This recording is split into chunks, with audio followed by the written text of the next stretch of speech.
Naramoshin Gichimanado, Naramoshin Gigato de Bewen, Naramoshin Gizagen Gichimanado, Gizagen Shquakamakwe. Chimigwech Kinagego Gichimanado.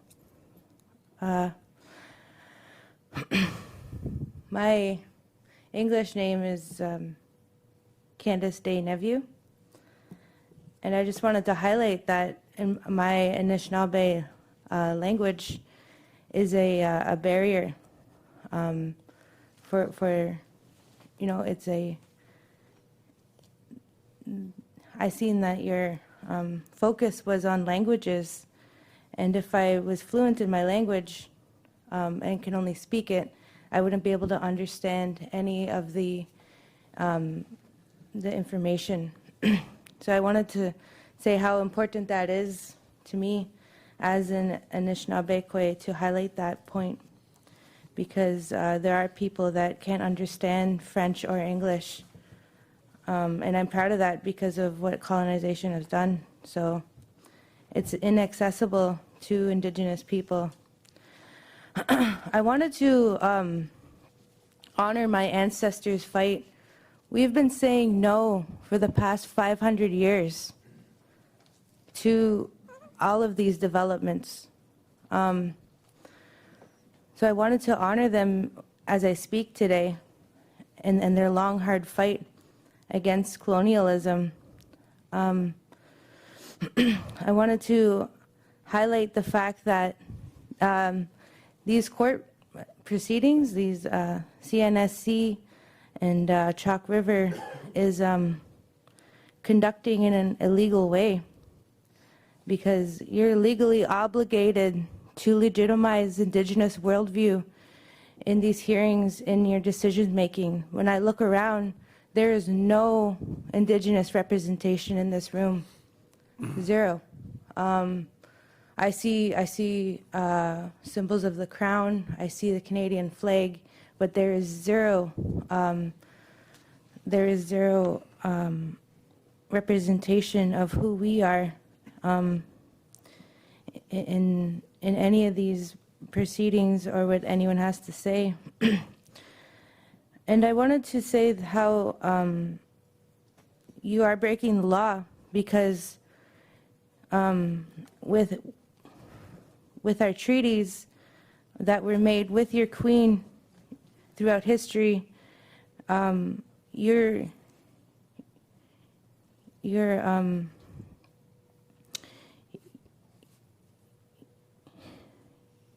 supposed to be having integrity while working with Indigenous people, and this is just downright unacceptable and unaccountable to the fact that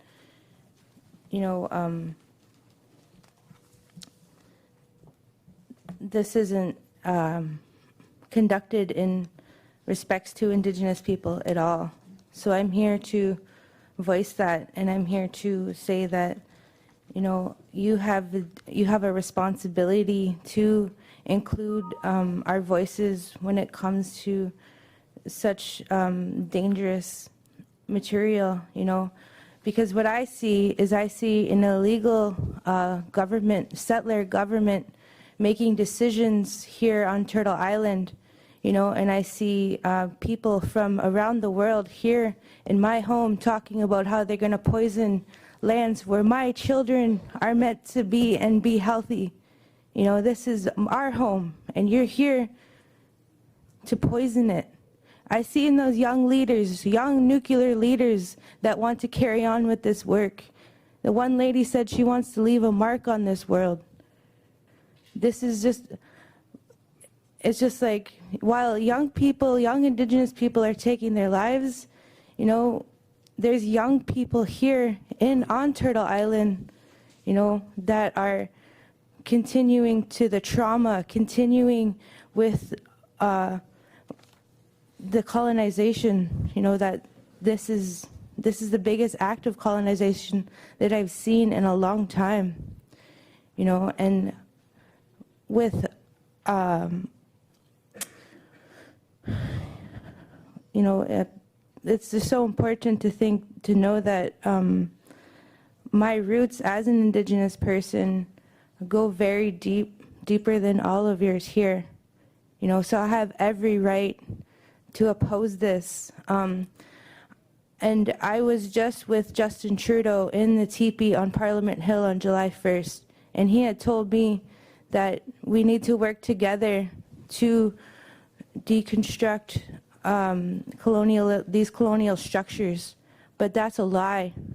And I want to say that if this license is granted to Chalk River, then it's a direct confirmation that colonialism is still alive and it exists, and Justin Trudeau is just full of shit, And so I wanted to say that I oppose the 10-year license, and I want to highlight how important our worldview is in these decisions and proceedings, and yous have to honor that.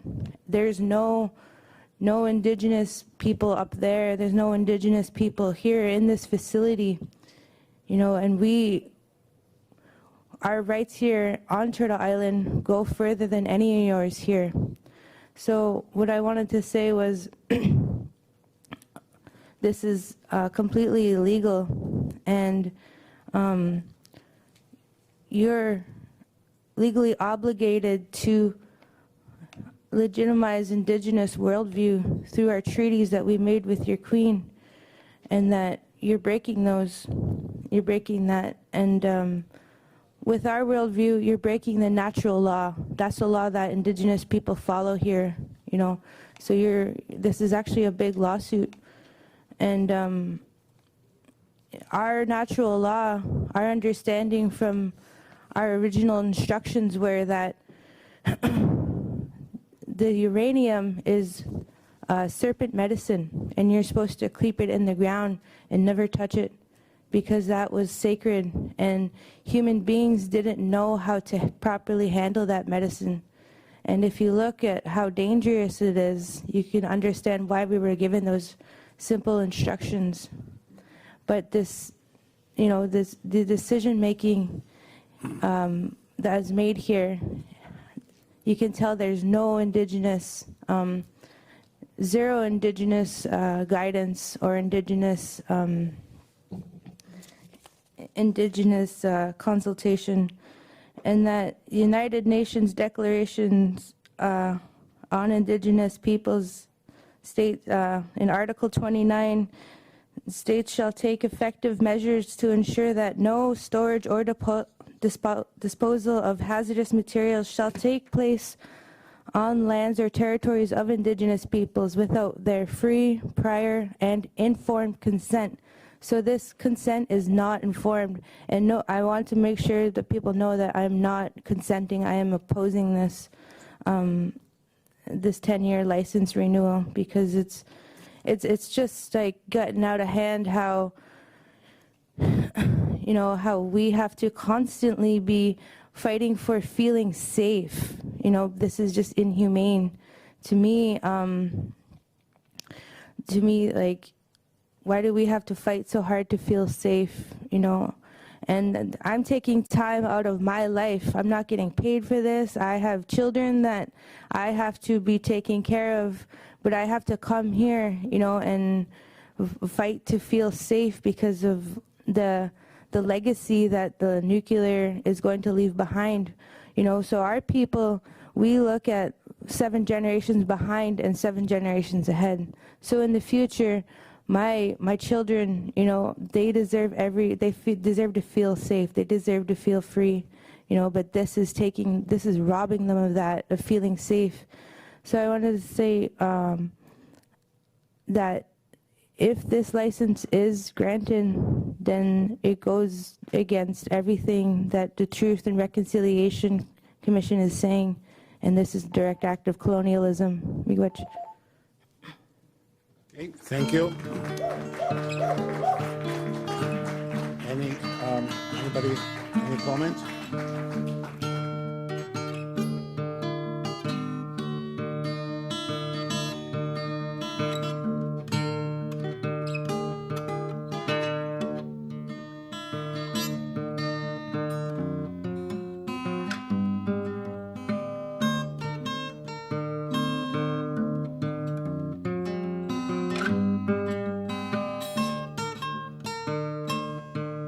You are listening to TMI for the week of February 5th, 2018.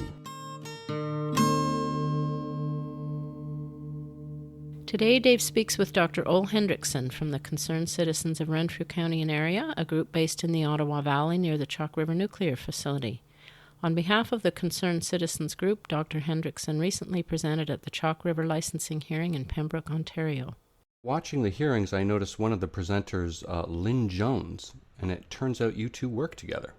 Oh, we're very closely allied on this, yes. We've been doing this for, more than 2 decades now. Wow. And focused on the Chalk River operations or nuclear in general in Ontario? There are 2 facilities that have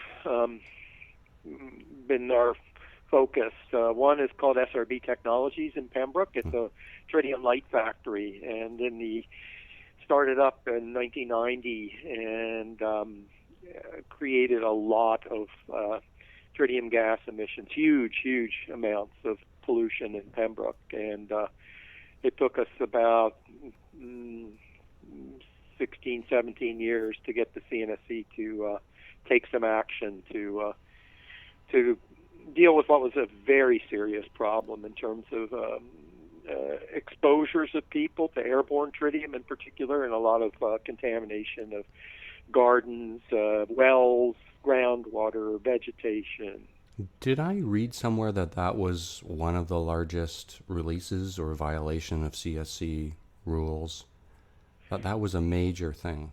Yeah, in the late 80s, early 90s, they were probably releasing as much as all the nuclear power plants combined in southern Ontario. It was amazing.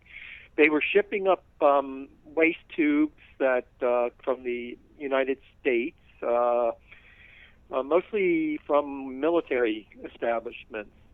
Back when Savannah River Plant had a tritium production reactor for the nuclear weapons, they had excess amounts of tritium. So they were filling phosphor-coated tubes and sealing the tubes and using them for airport runways and all kinds of glow-in-the-dark types of applications. So, after 10 years or so, you're close to a half-life of tritium, so your tube is only half as bright as it was when you made it. So the Americans simply shipped them up to Pembroke, and they had a very primitive crushing rig. And in that rig, they would smash the tubes and capture maybe 85% of the tritium and on depleted uranium traps, but let the other 15% go out to stacks and into the environment. Were they trying to reuse the tritium? Oh, definitely, yeah. And then what they could capture on their depleted uranium traps, they could then re-release that and fill new tubes. Yeah, so it was a recycling operation, but a very, very dirty one. And presumably it's supposed to be licensed by the CNSC, and they're supposed to adhere to rules and... They had a license starting in 1990. We intervened before the plant opened to ask very politely that they have really strict environmental monitoring provisions, and noted that there had been incidents in the United States. There was something called American Atomics in Tucson that had badly polluted a school and a neighborhood from their tritium light facility. So we made that request that they have strict environmental monitoring and oversight and inspections. And, of course, the CNSC didn't. And we were still asking for environmental monitoring programs 15 years later. So this is our experience with the nuclear regulator in Canada. They don't respond. I'm going to guess that they were emphatic about all the safeguards being in place and world standards and best practices and leading the world as an example. The CNSC has awarded itself the prize of world's best nuclear regulator, but we're not quite sure best for whom, certainly not for the public, maybe best for industries that want to cut corners. It's my understanding that CANDU reactors make 100 times the tritium as a U.S. PWR? I wouldn't be able to quote the exact figure, but it's pretty basic for anybody who's even has slight knowledge of chemistry that if you've got a can-do, the DU part is deuterium, which is the heavy isotope of hydrogen. So it has not just a proton, but a proton and a neutron. So if you're in a reactor, if you have that heavy water as a moderator in the reactor and it's being bombarded with more neutrons from fission of uranium, it's pretty likely that some of those neutrons are going to stick onto that deuterium nucleus and add a second neutron, and then you've got the radioactive form of hydrogen called tritium, and that decays with a 12.3-year half-life and gives off a beta particle, and as hydrogen, it can easily get into all the cells of your body, and it's a pretty serious health risk as an internal emitter, and it's very easy to get tritiated water into your body. You can breathe it in, you can absorb it through your skin, you can drink it, you can eat it in food. So that was the problem in Pembroke. We had people that were literally radioactive with tritium from the SRB facility. I've heard a quote that says whatever the tritium level is in your environment is the tritium level that will be found in you because you are drinking, eating, breathing. Well, it's breathing mostly. It's the airborne that's so easy to get into your bodies. The drinking is a problem as well. But frankly, I don't think the CNSC has actually grasped the airborne part of the issue. When they finally issued an order suspending SRB's tritium processing operations in 2007 or 8, I believe it was, they did so based on the groundwater contamination, which was pretty significant, but they never really acknowledged that people were breathing this stuff in. Another thing that I think that confuses people, the general public, is when you say the half-life is 12 and a half years, people tend to think, oh, the problem goes away after 12 and a half years, but it just really means that half of it has decayed after 12 and a half years. And some will say that there's a biological half-life of 120 years, because if you start off with a small amount of tritium, and maybe after 12 and a half years it's minimized, but if you've got a giant amount of tritium, after 12 and a half years, you still got a big problem. You do. So people actually sometimes say, well, what about 10 half-lives? Because then you're at 2 to the 10th power, or 1,024. So you're 1/1000th of the amount that you started with. So that's a lot lower. But yeah, it takes quite a while.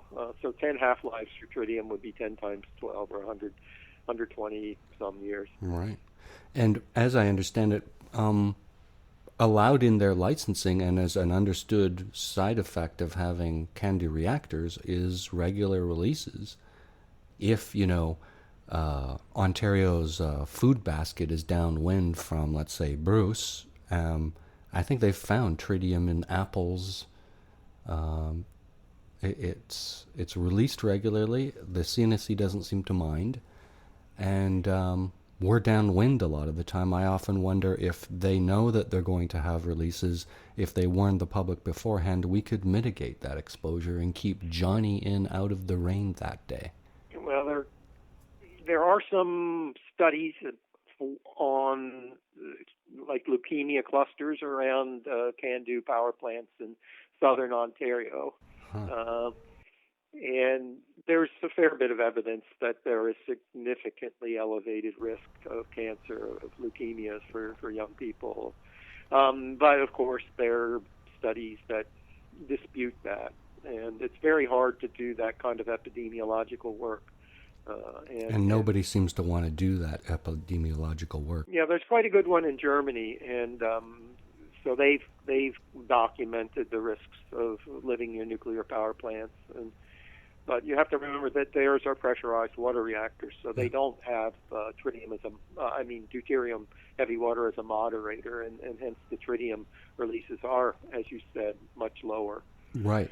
But there are other things that come out of nuclear power plants too. Right. They're noble gases, and there's carbon-14 that hardly anyone ever talks about, 5,700-year half-life. So we're really upping the amounts of these. Well, carbon-14 and tritium, there's very small quantities that occur naturally, but there are much larger quantities in the atmosphere now because of the nuclear industry. Another thing I haven't heard much about is cobalt. Well, cobalt-60 is one of the workhorses of the medical isotope industry, and I think it's what's in your X-ray machines. So you've got your it's a strong gamma emitter with about a little over a 5-year half-life. So for that one, if you can keep it out of the environment, your waste, old X-ray sources and so forth, because it will lose its power quickly. So you have to keep making more cobalt, but there's still a fair bit of gamma radiation left in the non-usable equipment, and it has to go to some waste facility. Most of it comes to Chalk River, and if you can keep it bottled up for 100 years or 200 years, then it will decay down to pretty minimal amounts. Your presentation at the Chalk River hearings just a few days ago, in a week or two, those files will become available online on the CNSC website, so people can see those hearings if they missed them. So the basic mandate of that hearing was to grant them, we'll get into them, a license to operate for 10 years. That's unusual. Unprecedented for Chalk River. We were talking about SRB Technologies, and they just got a 10-year license. So the CNSC has sort of shifted to longer license periods.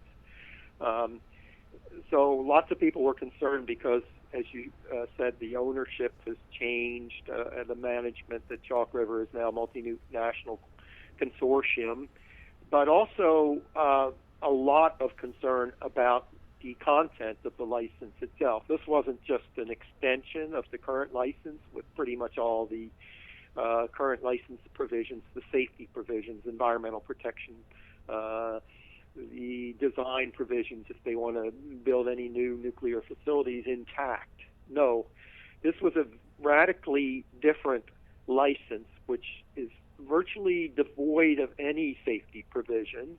All it does is reference industry produced standards done by the Canadian Standards Association. There's a whole series of nuclear standards that the industry has developed. And it also references internal documents for the facility that are not available to the public, and it references some CNSC documents which are available, but are just very general standard documents that would apply to like the power plants in southern Ontario. For years and years, they touted these hearings as sort of democratization of it, how they were outreaching and public could intervene, and it's part of the theater that when you move to 10-year licenses, it's almost like they want to cut back on that promise of public involvement. Well, they do, and they have, and they'll continue to do it unless there's a outcry from the public, because this is essentially disempowerment, deregulation, and taking public concerns out of the picture. And privatization as well.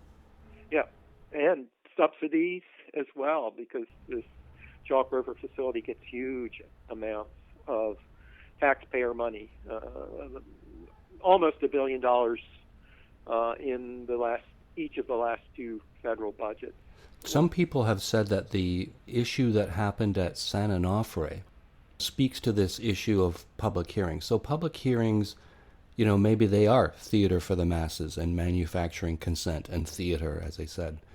But in the case of San Onofre, they had Mitsubishi redesign their steam generators, and normally a redesign would trigger a public hearing, and many people have speculated that had there been a proper public hearing, the public would have raised questions about packing the tubes too closely or vibrating or changing the design. And that ended up failing their replacement, and that ended up closing San Onofre. So they might be hurting themselves by, because there's a lot of well-educated, highly, and even former retired members of the industry who are a great resource to help troubleshoot some of the flaws that may exist, or regulatory loopholes even. Some of those retired scientists who used to work for Atomic Energy of Canada Limited did intervene at the hearing, and made some, I think, very important comments, including about the current management, about the transition from having a sort of publicly owned Crown Corporation, Atomic Energy of Canada Limited, basically reduced to a shell of its former self, and handing over all the 2,800 employees who work at Chalk River and used to be AECL employees to the multinational consortium of companies from the U.S., UK, and Canada. Could you correct me on this? Because here's my understanding. I thought under the Harper government, Harper gave SNC-Lavalin, AECL, for $15 million. The reactor division of AECL was the first to be privatized, and that was done, I think, around 2013 by the Harper government. As you say, they SNC-Lavalin paid $15 million, but then the Harper government turned around and gave them hundreds of millions of dollars. $600 million for pensions, and another, I can't remember, $45 million because SNC-Lavalin doesn't do free estimates. It's all in the main estimates for 2014, 2015. You can see that there's a line item under AECL for commercial business, which is kind of odd to see taxpayers funding commercial business, but those were payouts to SNC-Lavalin. Okay, here's another one. Said, hundreds of millions. But let me just continue for a second, Dave, if I might, because just to finish. So that's only the reactor division, but AECL still had the 2,800 employees working at the federal nuclear research, if you will, sites, which included a number of sites. The government has, over the years, been very involved, and they've developed demonstration reactors at Douglas Point and Ralston and John T. and White Shell, and there were quite a few people working at White Shell until very recently on the underground research facility looking at what to do with nuclear waste. But the largest complement of AECL workers has always been at Chalk River. It's a very large facility, and it was in 2015 then that the Harper government signed a contract with 5 multinationals and said, here, you are now going to run something called Canadian Nuclear Laboratories, and these people now work for you, and we will give you a contract to run all these sites that used to be run by AECL. Now, so that happened in 2015, September. The other thing that maybe you can clarify for me, the reason why it's a consortium of different companies is because SNC-Lavalin does not have much of a reputation. In fact, they're banned from World Bank funded contracts, and isn't there even a rule that for a Canadian company, if they are charged with crimes, they can't actually contribute to government contracts? Yeah, there's a federal integrity regime, and somehow SNC-Lavalin got, I think again from the Harper government, a sort of waiver, or because they, as you correctly point out, would not have been eligible for federal contracts. I don't think. Now, I'm not the expert on this, but you have to realize also that the so-called lead member of the consortium, which is a U.S. company called CH2M Hill, very large engineering firm, runs some of the U.S. nuclear facilities, such as they have operations at Hanford, and they I think were convicted or pleaded guilty to criminal charges of falsifying time card records at the Hanford facility. So they've also, people have been questioning whether they would be eligible under the federal integrity regime. That's to be very the interesting. Sort of lead member of the consortium with the contract to run Canadian nuclear laboratories. So the other part of the issue at Chalk River is nuclear waste storage. And is that a separate bunch of hearings that will occur? Yeah, it should be, but it's not, actually. Somehow, although all for example, the Ontario Power Generation nuclear sites have separate hearings for the reactor and for the waste facility. Like there's a Western waste facility at the Bruce nuclear site. I guess that's Bruce Power, and similar at Darlington and Pickering. For some reason at Chalk River they lump everything together. So whether it's reactors or other facilities, accelerators, their medical isotope processing facilities, and their waste management areas, and their commercial waste storage facility, the only licensed commercial waste storage facility for hospitals and universities and companies like SRB Technology that have waste exit signs, all goes to Chalk River. It's the only place that's licensed to accept commercial waste. And yet, instead of having a separate hearing about the waste facilities at Chalk River, it's all combined into one giant site license. So at the hearing in January 23rd to 25th, we had to comment on everything: proposals for new reactors, proposals for decommissioning old buildings that date back to the 40s in some cases, proposals for what to do with waste.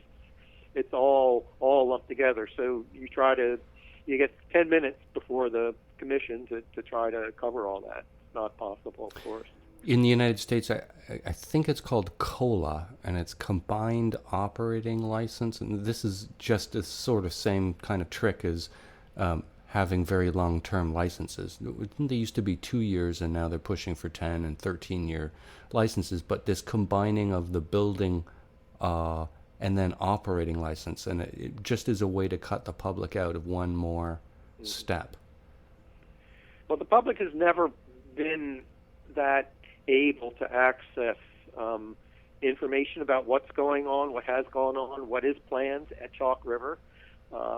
In the early days, the facility basically looked after itself. A precursor of the Canadian Nuclear Safety Commission, the Atomic Energy Control Board, had an agreement with the Chalk River laboratories that the AECB would not regulate Chalk River. And it's kind of carried down over the decades to the present, where it's kind of a hands-off attitude between the regulator and this federal nuclear facility. And it does create a bit of conflict of interest when, until 2015, a Crown Corporation, AECL, was the owner and operator, and a Government of Canada licensing agency, the CNSC, was in theory the regulator. So, and both of them report to the same minister, the Minister of Natural Resources. So it's hard to get the government to regulate itself. I think that's the bottom line, and they're not doing a very good job of it. Here's another confusing thing for listeners. It's unclear whose responsibility different types of waste are. Isn't it that spent fuel is a federal liability? The other waste, it's very complicated. The federal government did pass legislation, the Nuclear Fuel Waste Management Act, and create something called the Nuclear NWMO, Nuclear Waste Management Organization. And all generators of spent fuel put money into the NWMO coffers, so that at some point in maybe 2040 or 50, there's supposed to be a geological repository where this spent fuel waste will go. And ACL, or Chalk River, is no exception. They have a fair bit of fuel waste there that in theory will go into the NWMO repository. So the government did look after high-level fuel waste, but what the government never has done has looked after all the rest of the waste from the nuclear industry. And there is a lot of what they call intermediate and low-level waste, so the definitions are sort of vague. But it varies anything from, mops that you were using to clean up stuff to very large and highly contaminated reactors, old buildings that were used in the 40s and 50s at Chalk River to produce plutonium for nuclear weapons and have lots of long-lived alpha-emitting transuranic actinides like plutonium and neptunium and americium and odd isotopes of uranium. That's all considered low and intermediate level waste, and the federal government has never dealt with it. Most of it is the federal government's own because of all that research that's been done over the years. The power plants generate significant amounts, but they haven't been at it for 70 years like the federal government.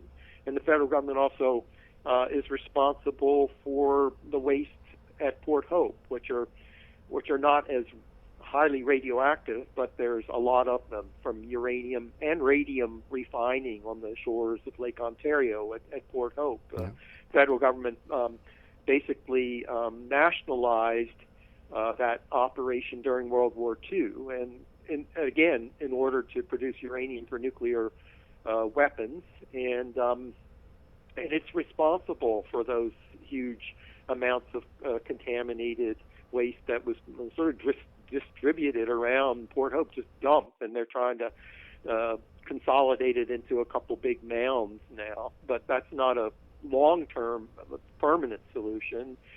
And so there's well over $1.5 billion of liability just there in Port Hope. But the liabilities at Chalk River are far greater.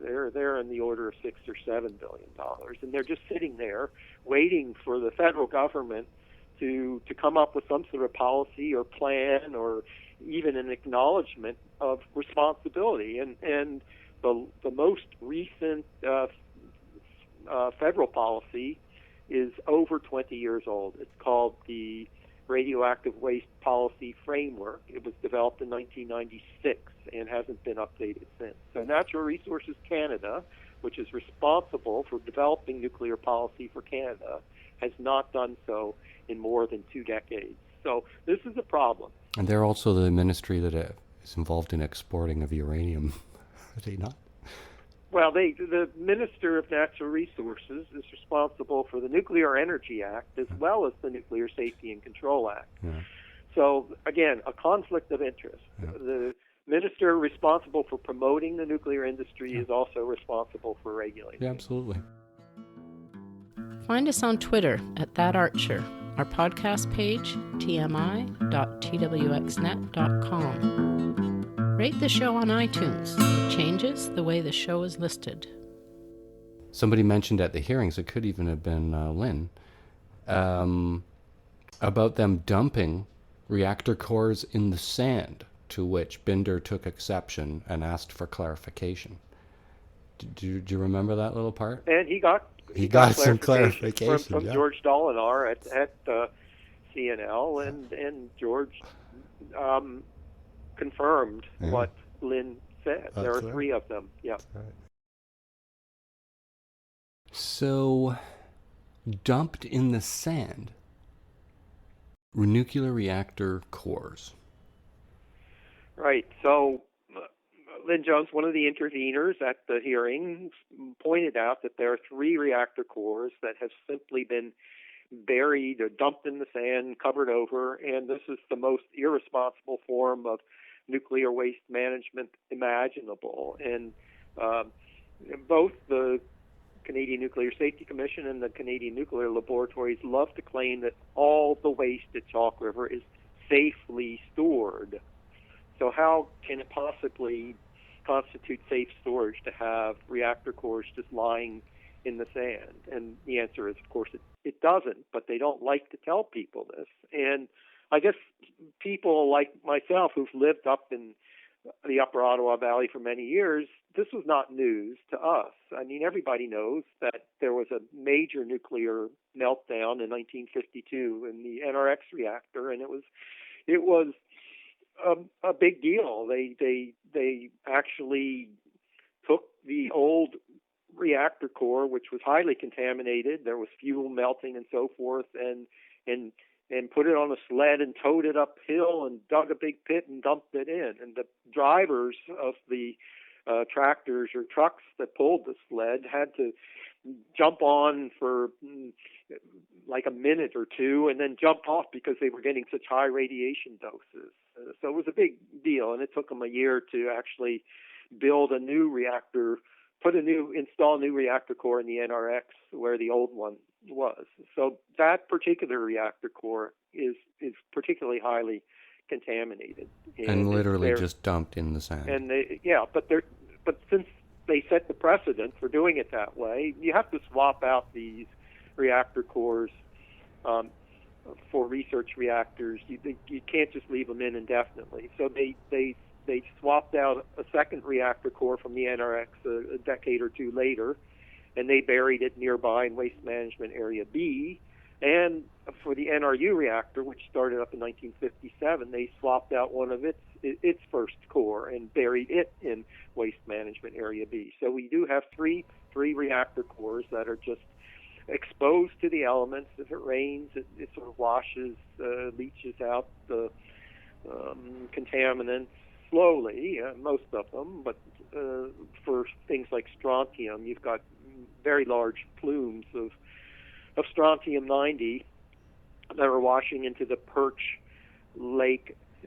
Creek Basin, a little tributary of the Ottawa River, which is mostly contained, or I guess wholly contained, on the Chalk River property. But there's a fairly significant large lake called Perch Lake that plumes enter into, and that then drains through Perch Creek about a little over a kilometer into the Ottawa River. So you've got a sort of pathway for the radionuclides that are contaminants from these reactor cores to move into the Perch Creek Basin and into the Ottawa River, and that's been happening for decades. I want to ask you about the NRU, but you said the 1952 meltdowns was no small event. Most people don't know Jimmy Carter actually came up and on behalf of the United States and worked on that. He's a former Navy nuclear engineer. Right. I think he actually was the leader of the U.S. military team, naval submarine experts that helped dealing with that accident. Yeah. It's bizarre, and he's the evil guy who put solar panels on the White House. I wonder what that says about his... He's the best ex-president that the U.S. has had in a long, long time. He's done a lot of really good things after his presidency ended. So hats off to Jimmy. Yeah. And so there was the NRX. Wasn't there also an event at the NRU reactor? Yeah, like about less than a year after they started, I'm not an expert on these accidents, but it was a fuel rod that caught on fire inside the reactor building. Anytime you get burning of a fuel rod, particularly one that's been in the reactor for a while, you've got the potential for release of lots of cesium and strontium fission products, and they had quite a serious contamination problem within the reactor building, and some of it escaped outside but didn't go too far. So the CNSC will always say, whenever you bring up any of these types of things, that the entire international community looks to Canada as a glowing example of how it should be done, and they shop out their skills to countries all over the world. Yeah. So we put Canada on the map for nuclear accidents. We had the Chalk first River. major nuclear accident in the world, and I know a little bit more about the NRX accident because they were sort of doing experiments to see what would happen at very low power with a reactor. If you could pull out a few of the control rods when it was almost down to zero power, but not quite, and what would the behavior of a reactor be? And they were very surprised that you can go critical very quickly and have an accident. And chillingly, the same thing was true at Chernobyl. That was an accident at Chernobyl, the most serious one in the history of nuclear power, the nuclear industry. But it was a low-power accident when they were almost shut down, but they were fooling around with the fuel rods. And I maintained that if Canada had been a little more transparent about why the NRX meltdown occurred, maybe those Russian reactor operators wouldn't have done those experiments at Chernobyl. That's incredible. Yeah. And after the Chernobyl accident, there was quite a few long faces in the nuclear industry here in Canada. And I remember going to a session in Deep River, the sort of bedroom community for the Chalk River laboratories, and hearing Wilfred Lewis, I believe it was, the famous British scientist who operated the laboratories for a number of years.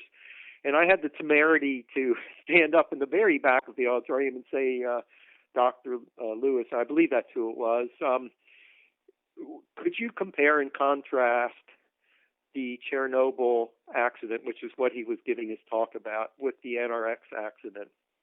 And you could have heard a pin drop in the auditorium. People were absolutely shocked that I would have the temerity to ask such a question of such an eminent scientist. And he just got apoplectic.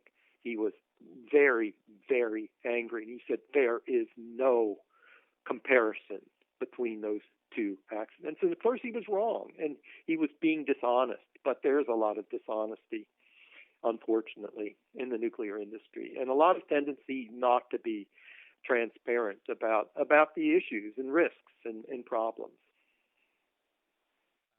We're supposed to be relaxing our emergency preparedness at Chalk River because, big relief, the NRU is being shut down. Is it already shut down? No, March 31st is the scheduled shutdown. I'm sure that we know some of the people that had been called back in, former reactor operators, to help with the shutdown process. So I don't know how far along they are, but it's certainly not yet defueled or dewatered. So there's still, lots of fuel in there. But the license for operating is to expire on March 31st, and they're not supposed to operate past that date. Locals might feel, or people who aren't for nuclear at Chalk River, might feel relieved about that. That's kind of a victory, but... Well, Dave, I don't know that... I have to be honest. I mean, I'll put myself amongst the locals, and, it's the second biggest employer after the military base at Petawawa, and it's been an employer for 70 years. Mm-hmm. So everybody knows people that work there, has family members, and so there isn't. I guess there'll be some celebrating about the shutdown of the NRU reactor, but most people would like to see some sort of capacity for nuclear research to continue at Chalk River. And even our group has never come out and said, we're totally anti-nuclear, we want to shut down all the reactors. Our mandate is to properly look after the waste, and we've got more than enough to deal with there. But our real concern about the Provincial Nuclear Emergency Response Plan is that the consortium, the multinational consortium, 3 of the members of the 5 companies have plans to build and test small modular reactors, and the consortium regards Chalk River as the ideal site to do it, which in some ways, I suppose, it is, because you've got the nuclear workforce there, and you've got a lot of land, federal land. But if you're going to build particularly experimental reactors, you certainly want to keep your emergency response plan in place. So our group did argue that with the government of Ontario, just, don't terminate the plan. But the current thinking apparently is that once the fuel is taken out of the NRU reactor and the shutdown is a little further along, they are going to reevaluate whether they need a nuclear emergency response plan. So if they do away with the plan, I guess our argument will be, well, then you definitely can't build any small modular reactors, because you'll have no way of dealing with emergencies. What is White Shell? White Shell is another federal nuclear site in Pinawa, Manitoba, on the shores of the Winnipeg River, where there was the White Shell reactor number 1, but also the underground research laboratory, where they did a lot of the research about how can we put the spent fuel wastes in rock safely and keep them isolated from the environment. Not that I want to spread this to Manitoba, but it's near less populated area. Isn't that the place to play with SMRs? I'd say definitely not. Yeah. You don't want to play with SMRs. I mean, anywhere, I think, where there's a water body nearby. And, I mean, in theory, some of the SMRs might be operatable without, regular water coolant. I think that's what they're actually trying to claim that they can do. So why do you want to put them near a water body when you're doing the experiments to see if they work or not? The IEER's main problem with SMRs is, and I think this is interesting, so our huge reactors, in a sense, lack economy of scale, and that they are a net loss to the people who end up paying all the bills for them in the end. And so a small modular reactor truly lacks any economy of scale.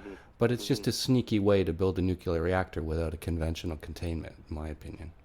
Well, there are very small modular reactors. They're small modular reactors. They're medium size, and they're rather large small modular reactors. It's a definition that really is very vague and slippery. So, some of the quote-unquote the SMR designs are almost as big as conventional reactors. Economies of scale are a big problem. I can talk a little bit about SMRs. I know that some of the designs are different from your current generation of reactors. For example, having the uranium fissionable U-235 in solution rather than in solid fuel rods. That's one of the designs that's proposed. It's been tried before. And wind and solar is right there. Yeah, that's the thing, that the renewables are coming on so quickly, and there are economies of scale, but the technology developments, the improvements in the efficiency are happening so quickly that there really isn't any reason to any good sound argument for investing in nuclear power research at this point in time. I don't know if you know Michael Schneider, who does the World Nuclear Industry Report. He's a French person, but he's got Canadian connections. But he has that report. That's an annual. Yeah, that annual report has a chapter on renewables now, and it's really, really worth reading. I'm sorry, I don't think I got the name of it quite right, but I was hoping you might help me there. But I'll dig out the link to that report and provide it to you so your listeners can check for themselves about what the experts are saying about the benefits of renewables like solar and wind versus the benefits of nuclear. And nuclear just doesn't cut it anymore in economic terms. And we're stuck cleaning it up. So back to this storing nuclear waste at Chalk River. Is that above ground casks that they're thinking of? The proposal from the multinational consortium is a giant 7-story high, million cubic meter mound. Yeah, it's outrageous. It's so totally contrary to any kind of international guidance. Canada's a member state of the International Atomic Energy Agency, which has done a lot of work in the past decade, particularly on how to deal with this huge backlog of nuclear waste that many, many countries are faced with, including Canada. In the proposal they're thinking of, would you be able to go in and service these casks?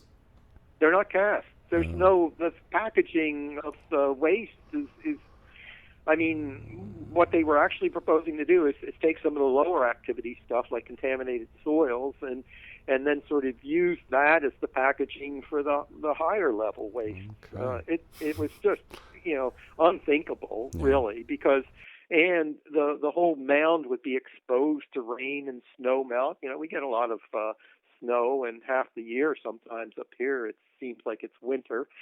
And when that snow melts, then the whole mound would get saturated, and stuff would kind of leach through the mound into a collecting system that would pump it uphill to a water treatment plant, which would take out some of the radionuclides through rather unspecified technologies of unspecified efficiencies, and then discharge the rest of the wastewater into the Perch Creek Basin, and so it can flow out to the Ottawa River again. This is basically the proposal.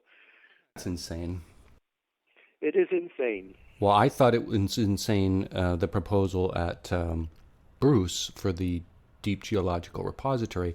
In the pamphlet that promotes the idea, in the first couple paragraphs, it describes how the canisters actually aren't meant to last very long. And some people even doubted whether the canisters themselves would last the filling of the dump. I wouldn't want to call it a repository. But it seems to me that there's only two sort of sane models. One is a repository where you can always drive down there and actually check the canisters for rust and or whatever. Or on surface storage where, once again, you can actually hug the canister and see if it's still strong and functional. You have to be able to vent gases and all this stuff. Yeah, those two options are basically what the IAEA says. You can use the concrete vault surface or very close to the surface. You might dig them in a little bit, concrete vault, or shallow geological caverns like Finland has been a leader in developing these, and we've sort of shown pictures of the Finland model when we talked about, well, what's the alternative to this huge above-ground radioactive garbage heap? Well, we say, well, look at Finland, look at France. There are alternatives, and ironically, those alternatives are looked at in the environmental impact statement, but they're summarily dismissed as being too expensive without any proper costing or any background documents that detail how the costing comparison is done. And we're very skeptical about the costing of the above-ground mound, to be entirely honest, because the wastewater treatment plant would have to be run for 70 years, and that's not cheap. It requires a lot of people and expertise and maintenance, and it may actually be cheaper to do the shallow geological repository, being able to drive down and monitor and retrieve if anything goes wrong. So we would definitely prefer either of the options. We haven't come out and said, that we kind of lean towards the shallow cavern option, to be entirely honest, because there's been so much research about putting high-level fuel waste in stable rock formations in Canada that surely we can figure out how to do intermediate level waste. And the decommissioning plan for Chalk River called for sort of a siting study looking at where the suitable rock might be in the neighborhood of Chalk River to have started in 2015, and the consortium hasn't done anything. Basically, they're just sort of dragging their feet and saying, "Well, we were hoping to get this above ground mound, and we wanted to put the intermediate level waste in the above ground mound, but now you've told us we can't. You're complaining about it, so we're not going to put the intermediate level waste, but we're not going to even look at what to do with the intermediate level waste until we sort of resolve, what to do with the mound." Is it simplistic of me to say that by putting it in the hands of these consortiums and corporations who owe it to their shareholders to maximize profits, by picking the cheapest solutions, are we going to wind up with the cheapest for the consortium? Or who actually pays for this storage? I guess this is where it all gets very blurry. Well, the consortium has a 10-year contract, Yeah. and it was developed by Greg Rickford, the Minister of Natural Resources under Harper, and probably people in the Prime Minister's office. We don't really know.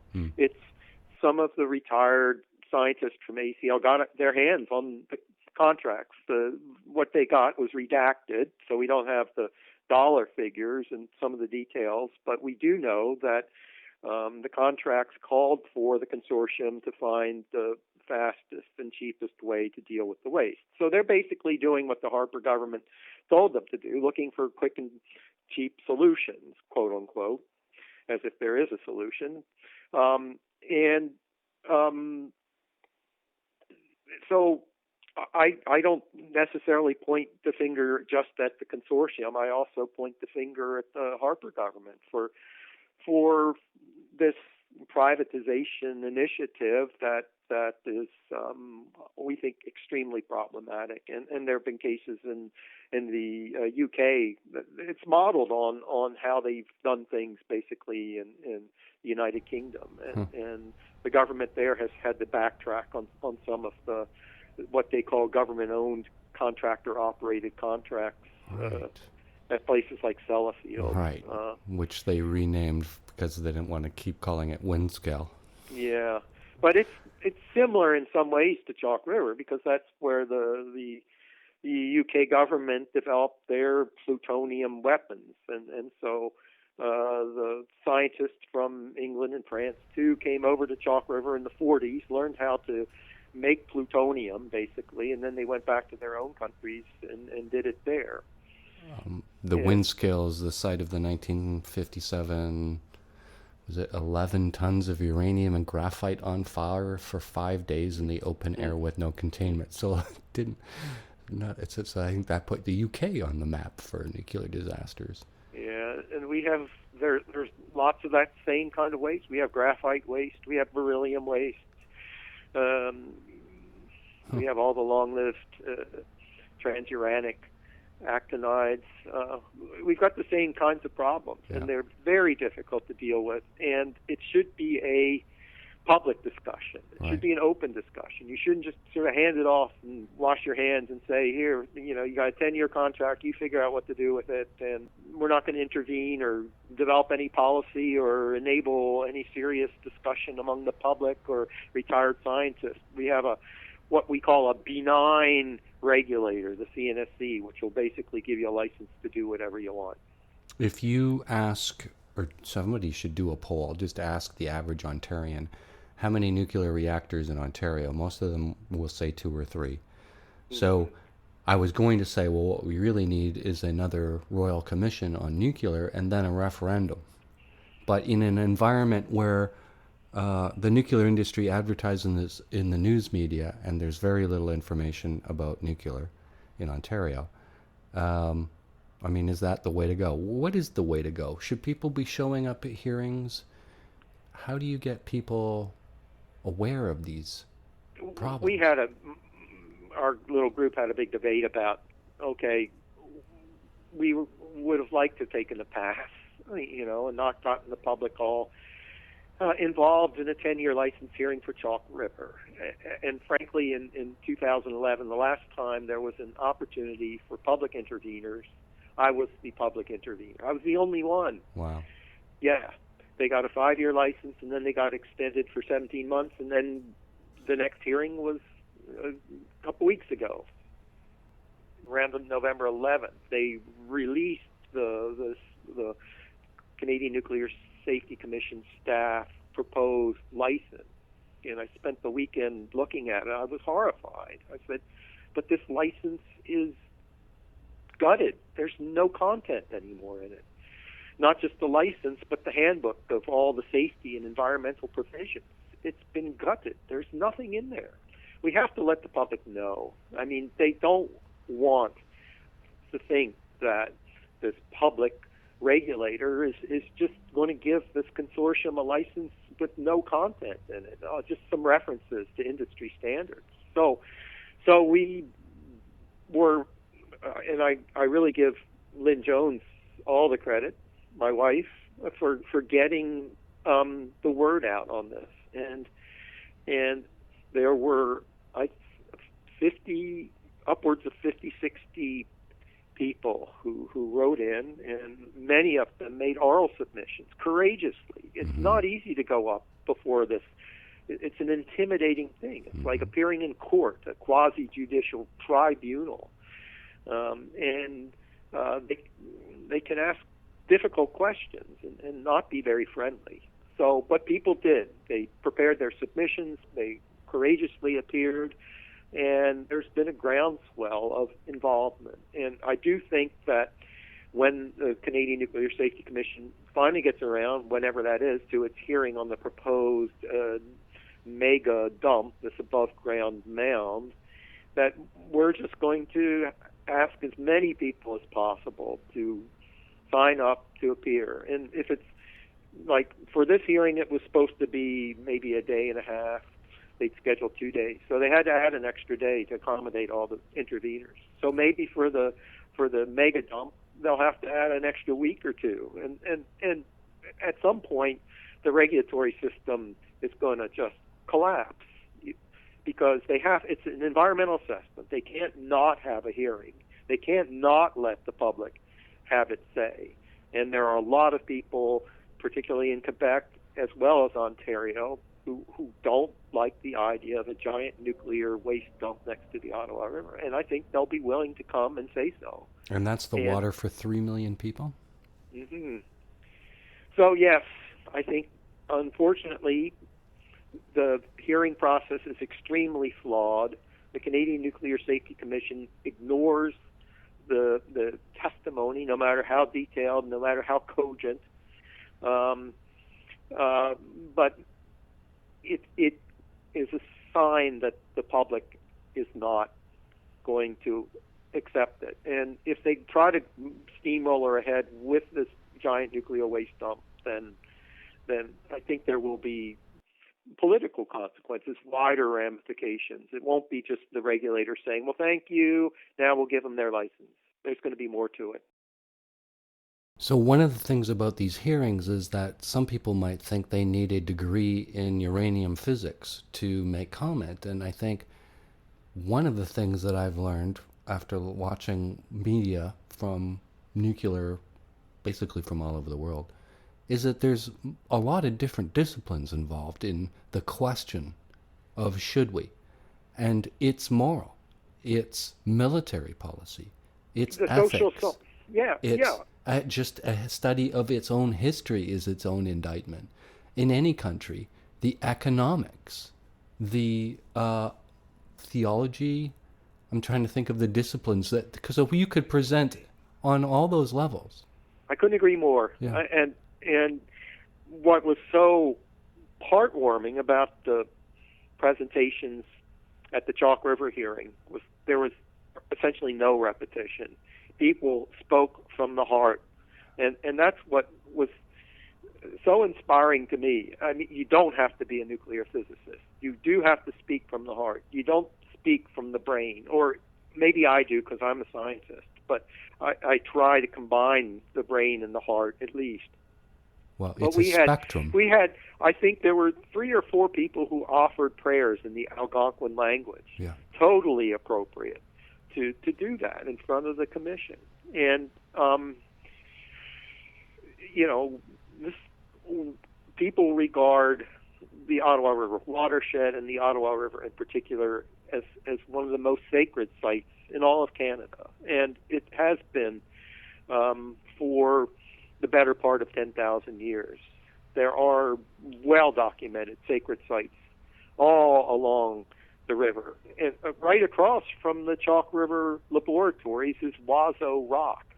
And one of the interveners, Tim Yarrington, talked about the Algonquin legends associated with Wazo Rock. So definitely, if your listeners do get a chance, we can maybe try to figure out how to just extract Tim's part, his 10 minutes. If you had a really good throwing arm, you could almost throw a rock from across the river over to the nuclear site from this extremely sacred place where the Thunderbirds live, actually. So that's about all I can say because I'm listen to what Tim has to say about that. And there were others, other Aboriginal people like Candace Nephew, who gave extremely powerful testimony at the hearing. So you don't have to be a nuclear scientist, and as you say, just speak from the heart. I mean, we are paying for this. So just on that alone. Yes, yeah. The CNSC itself is got 800 employees, and it's a couple $100 million tax-funded operation. We think that they should be putting the public interest first. They don't seem to be, but maybe that's important to tell them as well. And some of the interveners were probably more critical of the CNSC even than the consortium. Right. Because remember that a lot of the people at, those 2,800 people, those that work there at Chalk River, they are our neighbors, they're our friends, they're our relatives. Yeah. So you don't necessarily tell them that, they're not doing a good job, because most of them are really trying their best to do a good job. But with the regulator being so flawed, and with these for-profit companies, foreign companies mostly, running the show, there are reasons for concern. They take polls in areas around nuclear facilities, and they get good results. And on the surface, you don't really think, oh, well, that's because all the people they're polling are deriving their way of life from the plants themselves. And then they cite these plants often in areas where there isn't a lot of industry to start off with. And so they're often, sometimes, at a disadvantage and really eager for that economic stimulus, even though it then creates ongoing decades-long problems like we've seen at Chalk River. It's tough. Yeah, and it's always been an interesting dynamic because, of course, a lot of the people at Chalk River come from away. I mean, most Renfrew County residents haven't gone to graduate school to get a PhD in nuclear physics. So people are coming from foreign countries to work at Chalk River, and you've got Deep River, which is the sort of bedroom community for the Chalk River facility, and lots of people. Some just can't take the winters, they can't take the sort of isolation, but some people really like the Upper Ottawa Valley, because it's a beautiful countryside. Sure. It's got Canadian Shield and lakes and canoeing opportunities. It's great for cross-country skiing. So, people come and then they say, hey, it's not so bad. And Deep River is sort of upwind and upriver from the plant, so it's a somewhat cleaner environment than the downstream areas in a way. Ms. Neveau, over to you.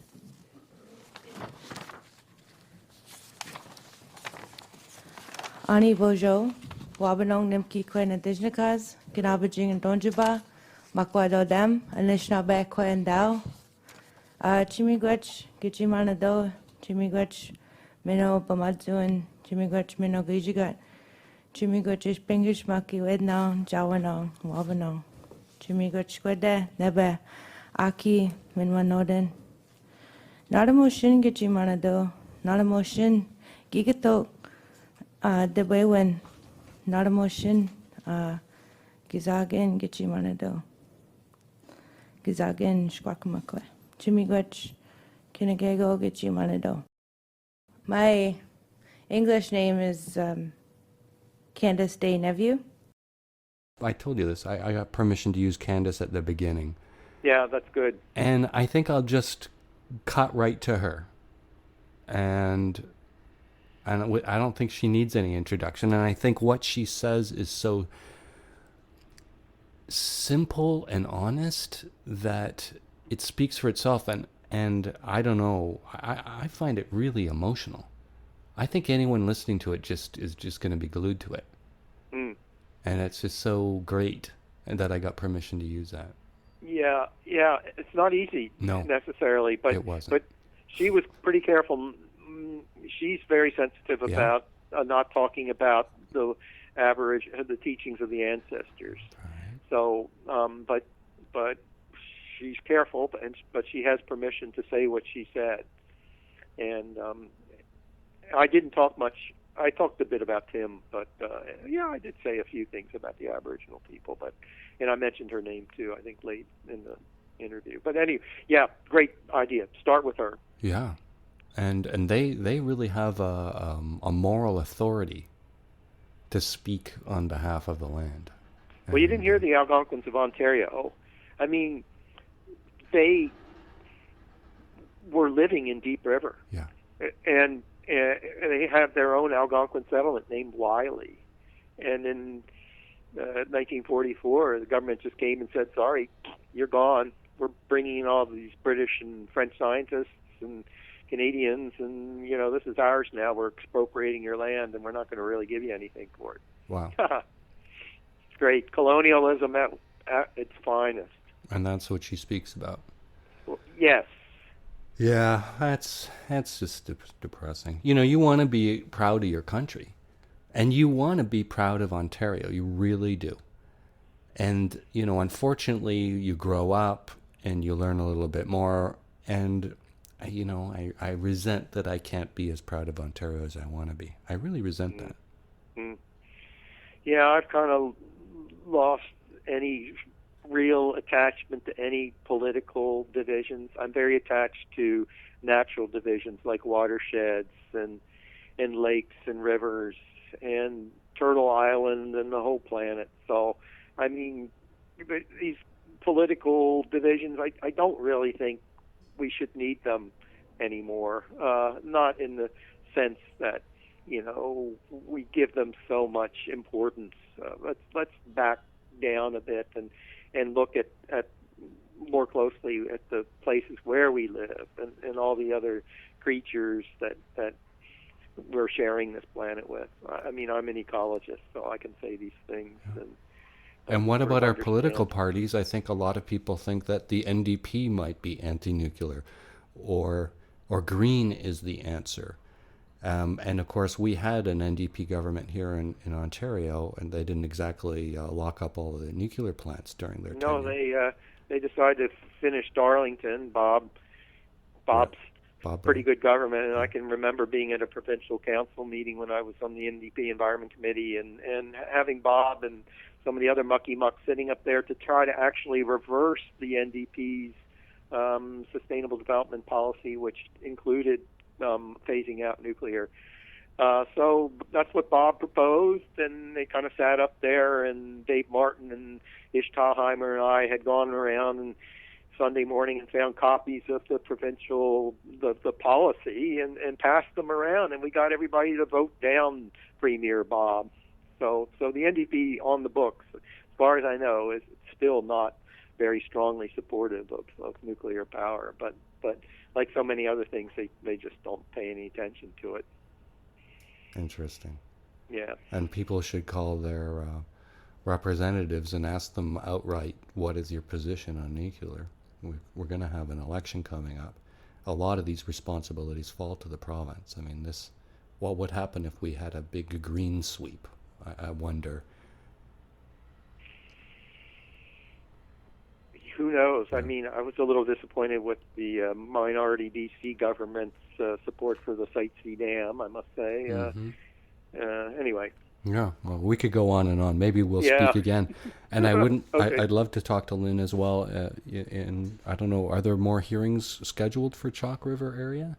The hearing on the environmental assessment report was to have been in July and has been delayed with no new date set. So maybe August, maybe in the fall, maybe next year, who knows. Yeah. But yeah, she's, I guess, in a way, we would have liked to get it over with. Yeah. It just takes up so much of our time. Sure. But I guess maybe, it'd be good to talk to her, for sure. She's the expert on, we wouldn't have had 80 interventions or whatever at the hearing. We would have had, one or two, if not for her. Wow. That's terrific. Yeah. Thank you guys so much for your work on behalf of all of us, most of whom have no idea anything to do with nuclear. Yeah, it's So- interesting, eh? That's ridiculous. That was Ole Hendrickson, PhD in ecology, researcher with the Concerned Citizens of Renfrew County and Area for the past 30 years. Look for links and contact info in our show notes, tmi.twxnet.com. Dr. Hendrickson spoke to us by phone from Ottawa. To all of these saying no because of our future generations. We're all parents here. We are all parents. And what kind of legacy are we going to leave behind for our children? That's what I'm here to say. We need to think about these things. This is the most irresponsible decision we can make to our future generations. So miigwech, and think about that. So this is that Indigenous representation, and I want to make sure that people know this. And I know how important my voice is as an Anishinaabe. Thank you. Miigwech. We do next one? Or we take a break?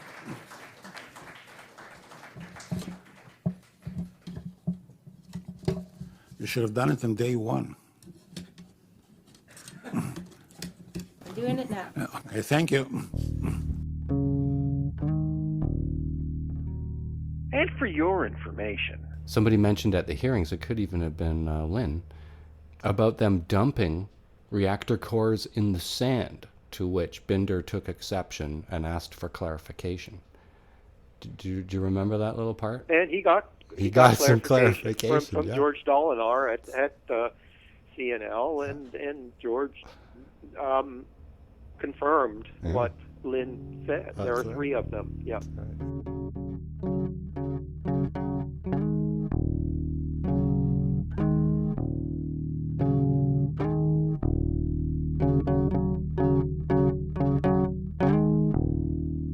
I'm Dave Archer in Toronto. And I'm Ole Hendrickson in Ottawa.